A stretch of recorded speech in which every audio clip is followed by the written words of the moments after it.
Hey there, deep divers. Back again for another deep dive. And today we're going down a rabbit hole. Ton the rabbit hole. Yeah. That's right. We're going to be looking at some pretty wild claims about uh, a potential secret government program. Okay. It's focused on UAPs. Right. It's called Immaculate Constellation. Have you heard of this? I have heard that name, yeah. Okay, so this is going to be really interesting. Our main source for this deep dive is an interview with investigative journalist Jeremy Corbell Right. on the Weaponized YouTube show. Yeah, I saw You saw that. that one? Okay, cool. Okay.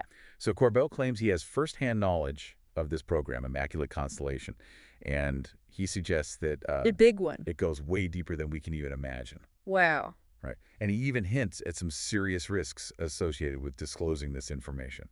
That's pretty intense. It is intense. Uh-huh. So are you ready to unpack all of this? Let's get into it. Okay, so first things first, what exactly is Immaculate Constellation? Well, based on what Corbell is saying, and he's backing up earlier reporting on this by journalist Michael Schellenberger, Immaculate Constellation is allegedly a program that collects UAP imagery Okay. from a huge network of sources. A huge network. Yeah, I think satellites, underwater sensors, drones, you name it. Wait, hold on. So you're telling me there's this massive, potentially black budget program, maybe even spanning multiple agencies, that's dedicated to collecting UAP imagery, That's what he's alleging. and nobody's supposed to know about it? That's right. It gets even more interesting. More interesting. Okay. He says the program isn't just about figuring out what these UAPs are, it's also about analyzing potential reverse engineering efforts Okay. by foreign nations. Reverse engineering efforts. Yeah, based on this technology, this non-human intelligence technology. Okay, you're blowing my mind here.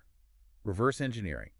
So they're trying to figure out if other countries are trying to build their own versions of this stuff Exactly. based on what they're seeing in these UAP images. That's exactly right. And Corbell is saying this is all happening under the radar. That's right. And remember that Mosul orb image The Mosul orb. that Corbell released a while back, the one showing that weird orb-shaped thing over Mosul, Iraq.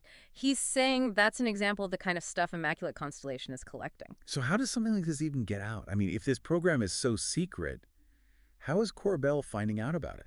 That's a great question. He points to something called accidental exposure to USAPs, Accidental exposure. which are unacknowledged special access programs. Okay. Basically, it means people are stumbling upon these programs without proper clearance. They see something they shouldn't. Ah, so it's not like there's one whistleblower spilling all the beans. Mm-hmm. It's more like people are accidentally finding out about this stuff and then, I don't know, feeling like they need to share it. That seems to be the case. Corbell claims he has multiple sources who have knowledge of this program, not just one single whistleblower. Multiple sources. Multiple sources. That's huge. Yeah. But wait, how do you even have a program operating across so many agencies without some level of official acknowledgement? Wouldn't somebody notice? It's a valid question. If this program truly exists on the scale that Corbell suggests, it raises serious questions about oversight and accountability.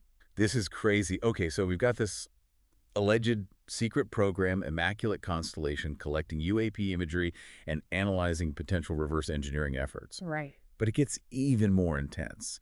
Corbell claims that information about this program has been personally delivered to members of Congress. Yes, and he's not just speculating. He says he was present at the meeting where this information was shared, and he's willing to testify under oath about it. Wow, he's putting it all out there. Yeah. So what exactly was shared at this meeting? What kind of information did they give to Congress? Well, Corbell doesn't go into specifics about the exact content of the information that was shared, Okay. but he does mention one detail that really jumped out at both him and the host of the show. There's a document related to Immaculate Constellation that mentions a mysterious term, ARB. They think it might stand for Alien Replication Vehicle. Alien replication vehicle. Hold on, that sounds like something straight out of science fiction. Right. Yeah. And both Corbell and the host express concern about this term. They suggest it might stem from questionable sources within the UFO community. Okay. This highlights the need for critical thinking when dealing with this type of information. There's a lot of disinformation out there. You see what I mean? This whole thing is a minefield. But what's even more concerning is that Corbell reveals there have been attempts to exploit UAP-derived technologies. Oh, wow. We don't know how successful those attempts have been, but the fact that they're happening is a big deal. Absolutely. It raises serious ethical and security concerns. And the risks here are real. Corbell says he's received direct threats against his life for exposing this program. He's even had to involve law enforcement. It's a sobering reminder that this isn't just a theoretical discussion. There are real-world consequences for people who try to bring this information to light. That's heavy stuff. And it gets even crazier. He says he has a dead man's switch in place. Basically, if anything happens to him or his associate, potentially dangerous information will be released. That's intense. He's not messing around. Not at all. And it underscores the lengths he's willing to go to protect his sources and ensure the truth gets out. Wow. Okay, this is a lot to process. We've got this alleged secret program, Immaculate Constellation, collecting UAP data, analyzing reverse engineering efforts, and potentially involving technology that's beyond anything we can currently comprehend. A lot to unpack there for sure. It is a lot to unpack, but this is just the beginning of the deep dive. Fritz, just getting started. And before we go any further, we need to talk about a certain someone who thinks all of this UAP talk is a bunch of baloney. Oh boy, here we go. None other than Elon Musk. His recent statements about UAPs. Yeah. He claimed that all UAP sightings are simply advanced U.S. technology. That's a bold claim. It has a bold claim. Yeah. It's like, on one hand, you have this alleged secret program gathering data on UAPs, suggesting there's something we really need to understand. Right. And on the other hand, you have someone like Elon Musk with his deep connections to the government and tech industries saying it's all just our own stuff. Makes you wonder. It really does. Where does the truth lie? Is Musk deliberately misleading the public, or is there something more to it? It's hard to say for sure. It is. Corbell didn't reveal whether he believes Musk is being intentionally deceptive, but he did seem to suggest that Musk might be bound by certain agreements to keep some things under wraps, because of his company's extensive contracts with the Department of Defense and NASA. Yeah, that's a good point. Right. I mean, it's certainly plausible. It's possible that he has access to information that the general public doesn't. Exactly. But then again, if it is all just our own tech, why all the secrecy? Right. Why the need for a program like Immaculate Constellation? Good question. It just doesn't add up. It doesn't. But honestly, the whole Musk angle is a bit of a distraction from the main story here. We could spend hours dissecting his comments and speculating about his motives. Right. But I think it's more important to focus on what we know about Immaculate Constellation and its potential implications. Agreed. Let's stay focused. Okay, so back to Immaculate Constellation. Okay. Corbell is clearly putting a lot of faith in the upcoming congressional hearing on November 13th. A lot riding on that. He seems to believe it has the potential to be a major turning point in the quest for UAP transparency. He's hopeful. He is. He specifically highlighted the integrity and motivation of certain committee members like Nancy Mace and Tim Burchett. Okay. And he expressed confidence that they are truly committed to getting to the bottom of this, that they're not just going through the motions. That's good to hear. It is. And he made a really powerful statement about the need to protect whistleblowers, witnesses, and journalists. Right. Especially in light of the threats he's received. Yeah, that's a serious issue. It is.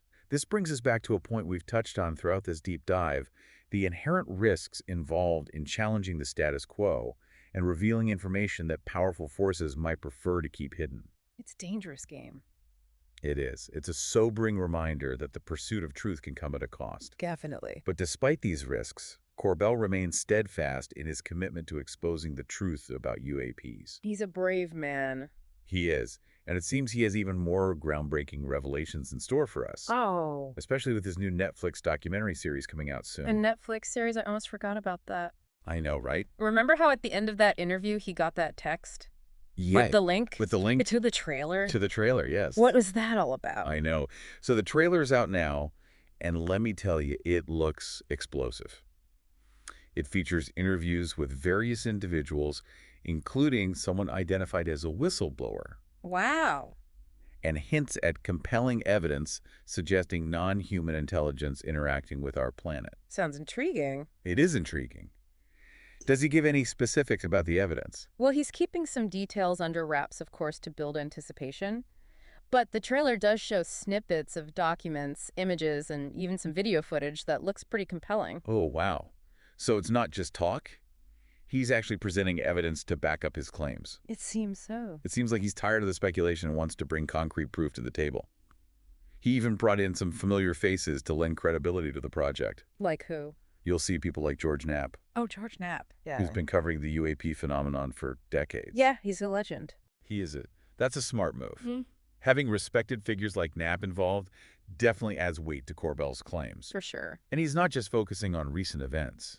The trailer touches on iconic UAP cases from the past, Oh, really? Like what? like the Phoenix Lights Yeah. and the 1994 aerial school encounter in Zimbabwe. The aerial school encounter. Wow. That's Yeah. a classic. For those who might not know, that case involved dozens of school children in Zimbabwe who witnessed a UFO landing near their school. It's considered one of the most credible mass UFO sightings in history. It's a fascinating case. It is. And it seems like Corbell is trying to connect these historical events with more recent developments, building a narrative that suggests the UAP phenomenon has been with us for a long time. It's all connected. It's all connected. It sounds like he's going beyond simply asking, are UFOs real? He's pushing us to confront the bigger questions. Why are they here and what do they want? Those are the big questions. They are. And he's doing it with evidence, which Yeah. is crucial. Yeah, evidence is key. But, you know, all of this talk about Corbell's documentary has got me thinking about something. It's almost like there are two parallel narratives emerging here. Oh, how so? On one side, you have Corbell and other whistleblowers claiming that the government knows a lot more about UAPs than they're letting on. They're talking about secret programs, reverse engineering, and potential threats. Right. And on the other side, you have people like Elon Musk saying it's all just advanced U.S. technology, essentially dismissing the whole phenomenon as nothing out of the ordinary. Two very different perspectives. Right. And it's not just Musk. There are plenty of others out there who believe that UAPs can be explained away as misidentified aircraft weather phenomena or hoaxes. So who do we believe? That's the million-dollar question, isn't it? And unfortunately, there's no easy answer. But I think it's important to remember that both sides have their own agendas and biases. True. We have to be critical thinkers and evaluate the evidence carefully without jumping to conclusions. Absolutely. And that's what this deep dive is all about. We're not here to tell you what to think. We're here to present the information, explore the different perspectives, and hopefully spark some critical thinking along the way. I like that. At the end of the day, it's up to each individual to decide what they believe. Well said. And that brings us back to the upcoming congressional hearing on November 13th. Corbell is hoping it will be a watershed moment, a turning point in the quest for UAP transparency. Fingers crossed. Fingers crossed. But will it live up to the hype? We'll have to wait and see. We will. It's definitely a date to mark on your calendars, deep divers. This could be the moment when the truth about UAPs finally starts to come out. Or it could be another frustrating exercise in obfuscation and denial. True. We've been down this road before. We have. But I have a feeling this time is different. There's a growing momentum behind the push for UAP disclosure. More whistleblowers are coming forward, more evidence is being revealed, and public interest is at an all-time high. Yeah, it does feel different this time. It does. It feels like the tide is turning. The old ways of secrecy and denial are no longer sustainable. I hope you're right. I think I am. We're on the cusp of something big, a paradigm shift in our understanding of the universe and our place in it. It's an exciting time to be following this topic. It is. There's one more thing we need to discuss. Okay, hit me. Remember how Corbell mentioned that intelligence agencies tried to manipulate him Yes. into making false statements Uh-huh. about another prominent UAP whistleblower, David Grush? Yeah, what about it? Well, this is where that story gets really interesting. So David Grush, David Grush, yeah. another big name in the UAP whistleblower world. Right. Remind us who he is and what he's claimed. Right. So Grush is a former intelligence official Okay. who filed a whistleblower complaint alleging that the U.S. government has been retrieving and reverse engineering Whoa. crashed UAPs for decades. Decades. He claims there's a whole secret program dedicated to this with recovered materials being kept from Congress. So pretty explosive stuff. Very explosive. And Corbell says he was approached by intelligence agencies and pressured to discredit Grush. That's what he claims. Okay. He says they tried to get him to make false statements about Grush's character and motives, Oh, wow. essentially painting him as unreliable and untrustworthy. Wow, that's some serious strong-arm tactics. What did Corbell do? He refused, of course. Okay. He says he saw right through their attempts to manipulate him, Good for him. and he wasn't going to play their game. You have to admire his integrity. It would have been easy to cave under that kind of pressure, Yeah, absolutely. especially given the risks he's already facing. Especially with those risks. This whole situation really highlights the complex web of intrigue surrounding the UAP issue. It's a tangled web. It is. You have whistleblowers coming forward with incredible claims, government agencies trying to control the narrative, and a lot of conflicting information swirling around. It's hard to know what to believe sometimes. It is. It's like trying to put together a puzzle where half the pieces are missing and the other half might be fake. A very frustrating puzzle. Exactly. And it makes you wonder, if they're willing to go to these lengths to discredit Gresh, what else are they trying to hide? Right. What information are they so desperate to keep from the public? That's the big question, isn't it? It is. What is the government's true understanding of the UAP phenomenon, and why are they being so secretive about it? Hopefully we'll get some answers soon. Well, hopefully the upcoming congressional hearing on November 13th will shed some light on these questions. Yeah, that's right. Corbell seems to think it has the potential to be a game changer, a moment of truth. He's put a lot of faith in this hearing. He has, and certain members of the committee, Right. that they're going to push for that transparency. We can only wait and see what happens. We can. It's definitely a date to mark on your calendars, deep divers. This could be the moment when the truth about UAPs finally starts to come out. Or it could be another disappointment. True. We've been down this road before, We have. but I have a feeling this time is different. Different how? There's a growing momentum behind this push for UAP disclosure. Yeah. More whistleblowers are coming forward, more evidence is being revealed, and public interest is at an all-time high. The public is paying attention. They are, and I think that's a big part of it. You know, it feels like the tide is turning. Yeah, I think you might be right. The old ways of secrecy and denial are no longer sustainable. Fingers crossed. I think we're on the cusp of something big, a paradigm shift in our understanding of the universe and our place in it. It's an exciting time. It really is. So that wraps up our deep dive into Immaculate Constellation and Jeremy Corbell's latest claims. A lot to think about. There is a lot to think about. Remember to check out Corbell's new Netflix documentary series. I'm going to check that out for sure. It looks like it's going to be pretty explosive. Definitely. And as always, we want to hear your thoughts. Yes, let us know what you think. Leave a comment below. Share this deep dive with your friends and keep those conversations going. Because the truth is out there somewhere. It is just got to find it. We just got to find it. Thanks Yeah. for joining us, deep divers. Until next time. Until next time.